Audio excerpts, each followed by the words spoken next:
بسم اللہ الرحمن الرحیم۔ السلام علیکم، بسم اللہ الرحمن الرحیم۔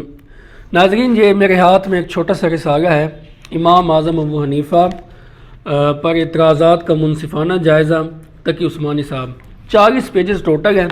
یہ میں نے آپ کو اسی لیے دکھایا ہے کہ میں تھوڑا سا اس کے اندر سے ایک پورشن آپ کو سناؤں گا، ایک دلیل جو ہم دے کے تھک گئے ہیں، لیکن کوئی بندہ ماننے کے لیے تیار نہیں ہے۔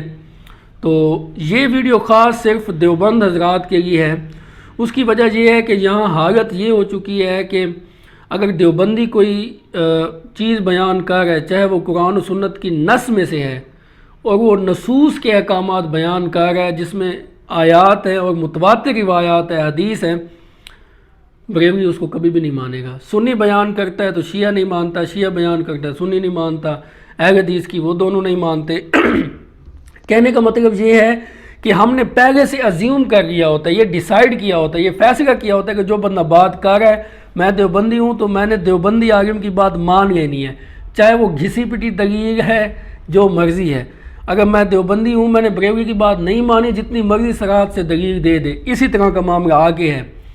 تو اس سچویشن میں ہمارے پاس یہ راستہ بچ جاتا ہے کہ جب حالات اتنے خراب ہیں کہ لوگوں کے عقائد، 80% لوگوں کی توحید ہی نہیں کلیئر، وہ ڈائریکٹ پکارتے ہیں مدد کے لیے، یا شیخ عبدالقادر جیلانی، یا علی مدد، یا غوث اعظم مدد کہہ رہے ہیں۔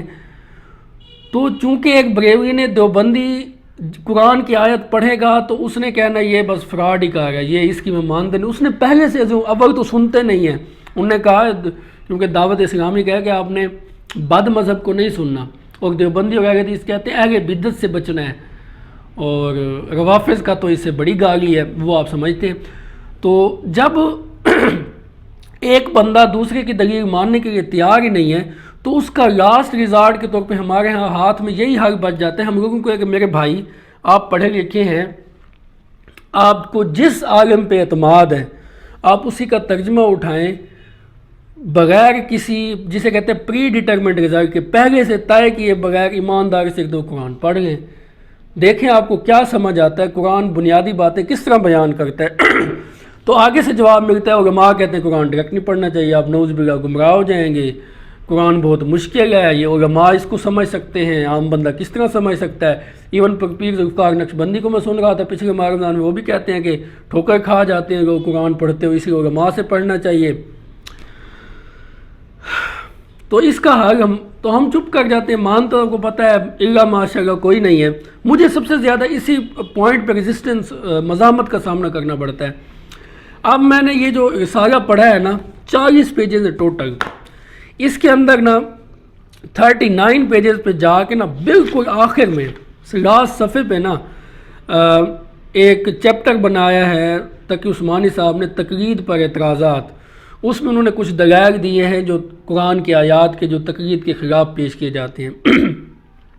نمبر 3 پہ وہ کہتے ہیں کہ بعض لوگ تقلید کے خلاف یہ دلیل پیش کرتے ہیں کہ قرآن کریم کا ارشاد ہے وَلَقَدْ يَسَّرْنَا الْقُرْآنَ لِلذِّكْرِ فَهَلْ مِن مُدَّكِرٍ، جس سے یہ معلوم ہوتا ہے کہ قرآن کریم بالکل آسان ہے، لہٰذا اس کے احکام سمجھنے کے لیے کسی مجتہد کی تقلید کی ضرورت نہیں ہے۔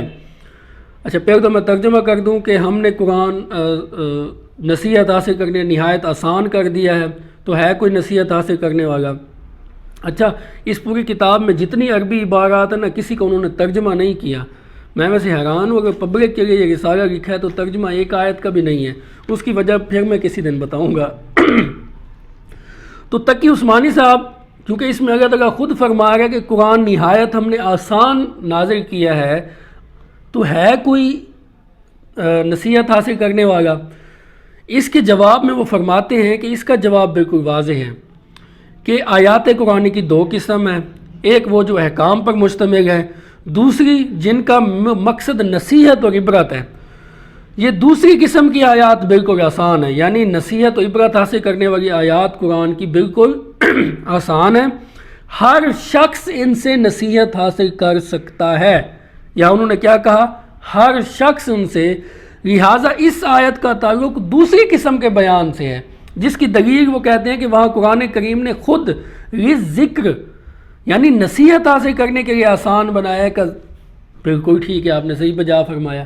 تو ہم کب کہہ رہے ہیں کہ عام بندہ قرآن پڑھ کے سورۃ النساء پڑھے، اس کے بعد جتنے غلاموں کے احکامات ہیں، بیویوں کے احکامات ہیں، بریک ہیں، فقہی ان میں سے احکامات نکلتے ہیں، یا سورۃ النساء پڑھ کے وہ وراثت کے مسائل کا ایکسپرٹ بن بیٹھے دوسرے دن؟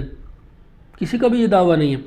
ہم بھی کہتے ہیں آپ بنیادی عقائد، آپ کا عقیدہ توحید ہی ٹھیک نہیں ہے، جس کے اوپر 2/4 قرآن صرف توحید بیان کر رہے ہیں۔ آپ کا عقیدہ آخرت ہی ٹھیک نہیں ہے، آپ کا عقیدہ شفاعت ہی ٹھیک نہیں ہے، آپ کا علم غیبی عقیدہ کلیئر نہیں ہے، آپ کا حاضر ناظر ہی کلیئر نہیں ہے، آپ کا عصمت انبیاء کا یعنی عقائد تک آپ کی کلیئر نہیں ہے۔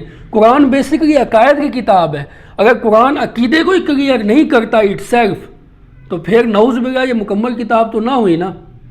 احکامات کے لیے ٹھیک ہے ہمیں احادیث کی ضرورت ہے، پھر اس کے لیے ظاہر ہے جس کو احادیث کا، فقہ کے اصولوں کا گہرا علم ہوگا وہی سمجھے گا چیزوں کو، ناسخ و منسوخ کا علم ہوگا، روایات کا، وہ بات آپ کی ٹھیک ہے۔ ہم پبلک کو یہ کب نہیں کہہ رہے، ہم تذکیر کے لیے کہہ رہے ہیں، تو تذکیر کے لیے تو آپ نے خود بھی مان لیا کہ یہ چیز ہے۔ تو میرے بھائی یہ تک کہ عثمانی صاحب نے کہا ہے کہ تذکیر کے لیے قرآن آسان ہے، حالانکہ یہ اللہ نے کہا ہے، لیکن کتنے دکھ سے کہوں کہ اللہ نے یہ سورۃ القمر میں 5 دفعہ کہا ہے، یہ 4 یا 5 دفعہ یہ سورۃ القمر کی آیت ہے، بار بار کہ قرآن بہت آسان ہے نصیحت کے لیے۔ ہے کوئی نصیحت حاصل کرنے والا؟ اللہ کی تو آپ نے نعوذ باللہ ماننی نہیں ہے۔ تو یہ تک کہ عثمانی صاحب ہیں، دیوبندی حضرات، خدا کے لیے قرآن پڑھ گئے۔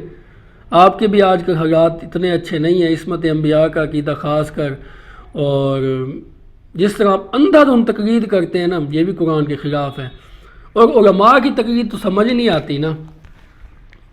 چلو تقلید پہ پھر کسی دن بحث کریں گے، مقصد یہ تھا کہ آپ یہ دیکھ لیں، تو اس پہ انشاءاللہ اور بھی 1-2 باتیں ہیں جو اس رسالے سے کرنی ہے۔ وما علینا الا البلاغ المبین۔